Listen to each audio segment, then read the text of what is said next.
Audio Jungle.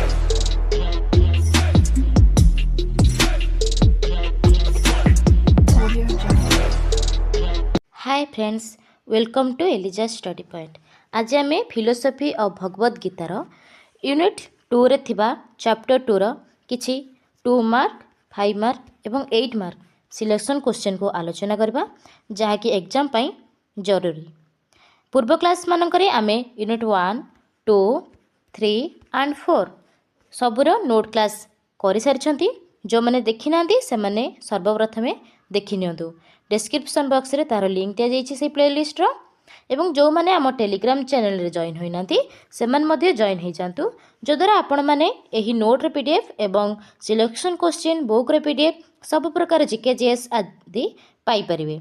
तो चलंतु आरंभ करबा आज क्लास। चैप्टर 2 रे थिबा 2 मार्क क्वेश्चन प्रथमे देखिबा। 2 मार्क रो प्रथम क्वेश्चन रे अछि धर्म शब्दर अर्थ। तो धर्म शब्दर अर्थ ध्रुव धातु आसी अछि। एगुड़ी को आपण संपूर्ण भाव आलोचना करेंगे मिनिमम 50 टी वार्ड को नेकी। 2 मार्क माने 50 टी वार्ड। तो एनईपी आपण माने जानिथिबे। नेक्स्ट अछि पवित्र एवं अपवित्र वस्तु मध्य पार्थक्य। ये सबू आमे नोट क्लास रे सब किछि आलोचना करिसंती। आपण माने सेठु आंसर देखि परिबे। एठु क्वेश्चन देखि नंदु। नेक्स्ट धर्मगुरु और धर्मशास्त्र कौन? वर्ण धर्म कौन? वानप्रस्थाश्रम कौन? वानप्रस्थाश्रम आश्रम धर्म भितर आसुची। तो आपण माने देखिबे। स्वभाव और स्वधर्म मध्य पार्थक्य। स्वभाव और स्वधर्म मध्य संपर्क। स्वधर्म और परधर्म मध्य पार्थक्य। स्वधर्म और परधर्म मध्य संपर्क। सब दुई दुईटे पार्थक्य दुई दुईटे संपर्क पचार आपण माने 3 नोट्रु 4टा लिखिबे नचेत 2टा लिखिले भी बहुत भल। नेक्स्ट 5 मार्क देखिबा। 2 मार्क सइला। 2 मार्क आमर चैप्टर 2 रे मुख्यतः 9टी ही सिलेक्शन क्वेश्चन 9टी ही गुरुत्व थिला। त हम से 9टी ही प्रैक्टिस करबा एवं नोट को भलसरे पढ़ी के जिबा जो द्वारा एग्जाम रे भल करि परिबा।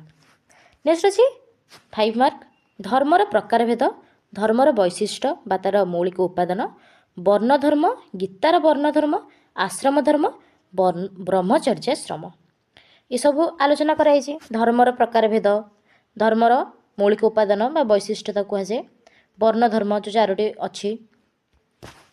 नेक्स्ट गृहस्थाश्रम वानप्रस्थाश्रम सन्यासाश्रम स्वभाव स्वधर्म और परधर्म। आपण मैंने जो 5 मार्क शिखिदेवे तो आपण मानक पई 2 मार्क इजी हम।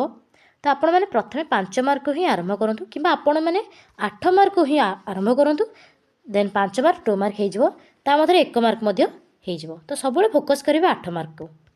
8 मार्क भितर ही सब थाए। तो 8 मार्क जहाँ रहीगला तो सबकि हो। नेक्स्ट 8 मार्क मु अधिक किसी क्वेश्चन आणुना जो द्वारा आपण मैंने हैरान पड़े ना। अल्प क्वेश्चन अच्छी भलरे प्रिपेयर होके 8 मार्क 4टी अच्छी। तो प्रथमे कौन ना धर्म कौन धर्मर प्रकार भेद एवं धर्मर वैशिष्ट्य वर्ण धर्मर अर्थ एवं उत्पत्ति संपर्क आलोचना कर। आश्रम धर्म कौन चतुराश्रम एक संक्षिप्त टिप्पणी प्रदान कर। गीतार स्वभाव स्वधर्म और परधर्म संपर्क में आलोचना कर। तो मुख्यतः ये 4टी लॉन्ग टाइप को आपण मैंने प्रैक्टिस करेंगे। धर्म कौन ये सब नोट रे आलोचना करा पूरा क्वेश्चन अनुसार आम नोट को कंप्लीट कर संपूर्ण 4टी यूनिट आम पाठ सारी दीचंती। आपण मैंने खाली सिलेक्शन क्वेश्चन को लेकिन से क्लास रू आंसर को आणतु देन आपण प्रैक्टिस करंतु। तो एतिक थिला आजिर क्लास चैप्टर 2 रे थिबा किछि सिलेक्शन क्वेश्चन। नेक्स्ट क्लास रे हम यार 1 मार्क क्वेश्चन मध्ये आनिबा एवं यूनिट 2 रो लॉन्ग टाइप क्वेश्चन आनिबा जहा कि हेई सारछि खाली क्लास हबो। तो देखा हबो नेक्स्ट क्लास रे। रहिली जय जगन्नाथ।